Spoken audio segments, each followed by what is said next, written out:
an arrow, and a thought, shot in different ways. Let's just sit with that for a moment. An arrow so sleek, so purposeful, flying through the air, cutting through the atmosphere like it knows exactly where it's going. And then there's a thought. It should work the same way, right? Fired off with intention, heading towards some grand conclusion, right? I mean, it's comforting, isn't it? The idea that our minds are precision instruments, that we can just think our way to the truth. That the chaos of existence can be cut down to size with a single perfect thought. Like we're some kind of archers pulling back the bowstring, aiming for wisdom. And once we let go, who should fly straight and true? Because thoughts, like arrows, are supposed to have direction, purpose. But let's be honest, shall we? Thoughts don't move like arrows. They move more like what? Oh, I don't know, like a balloon caught in a tornado, whipped around by every gust of doubt, every crosswind of anxiety. You think you're aiming at some profound truth, and instead, your mind decides to detour into some random memory from 13 years ago. You're back in high school, reliving every cringe-worthy moment. What happened to the target, you ask? Good question. I'll let you know if I ever find it. But here's the kicker. Even though it remains alert and revolves around the question, the mind still moves directly and straight towards its target. Yes, the mind. Always alert, always laser-focused. It's not like our brains get lost in a spiral of irrelevant nonsense, right? You see, this sentence, this clever little string of words, wants you to believe that your mind is a straight shooter. That even though it revolves a fancy way of saying it's going around in circles, it somehow still manages to move directly. I mean, how does that even work? Is the mind some kind of cosmic trickster, spinning us around, making us dizzy, while secretly aiming for some hidden truth? I want to believe it. Really, I do. I want to believe that all this thinking, all this worrying, all these endless loops of doubt and second-guessing are somehow leading us towards something important, something real. But, let's be honest, half the time our thoughts are more like a malfunctioning GPS, recalculating, taking us down roads we didn't ask for.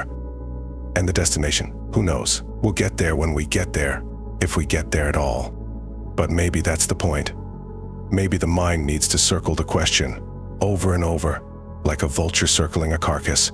Maybe that's how it sharpens itself, by never giving us the answers directly, by never letting us reach the target without a struggle. After all, if we got there too quickly, if our thoughts were as straight as arrows, where's the fun in that? Where's the mystery? The intrigue? No. The mind is far more devious than that. It doesn't just hand us clarity on a silver platter. It makes us chase it. It lures us in with the promise of answers, then pulls away at the last second, leaving us grasping at nothing. You see, it's not about reaching the target, it's about the endless search. The maddening, obsessive dance around the question. The thrill of almost knowing, but not quite. Because that's what keeps us going, isn't it? The almost. The idea that we're this close to figuring it all out. Just a few more thoughts, just a little more analysis, and we'll have it. We'll hit the target. We'll finally understand why we're here, what we're supposed to be doing. And until then, well, we'll just keep circling, round and round and round. But here's the cruel joke. The mind never really stops. It never lets us land. It's like being stuck on a merry-go-round that never slows down, and the only thing you're sure of is the dizziness. The target? It's always just out of reach, slipping away the moment you think you've got it in your sights. And yet, we keep going. We keep believing that our thoughts will eventually move directly, that they'll stop spinning us around in circles and just land. But do they ever? Think about it. How many times have you thought yourself into clarity, only to wake up the next morning and realize it was all an illusion? That the answers you found were just as temporary, just as fragile as the questions that came before. But don't worry, it's not all bad. There's a certain beauty in this endless circling, in this endless pursuit of answers we may never find. There's something almost tragic about it. The mind always moving, always searching, never resting.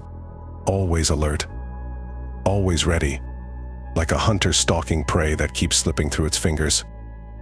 So what's the lesson here? That we're doomed to chase questions for the rest of our lives? Like some philosophical version of Groundhog Day? Maybe. Or maybe, just maybe, it's that the target doesn't even matter. Maybe the mind's endless circling is the whole point. Maybe it's the only thing keeping us going. The search. The hunt. The thrill of not knowing what comes next. Because if we ever did hit the target, if our thoughts ever truly landed, what then? What would we do? Celebrate? Relax? Finally stop thinking? Somehow, I doubt it. We'd just find another target, another question to circle around, another existential riddle to drive ourselves mad with. And so, we keep shooting those arrows. We keep aiming for the target, knowing full well we'll never hit it. But maybe that's okay. Maybe that's enough to keep moving, to keep thinking, to keep circling. Because as long as we're circling, we're still alive, still searching, still hoping that someday maybe, just maybe, we'll get it right. But until then, well, we'll just have to settle for the almost.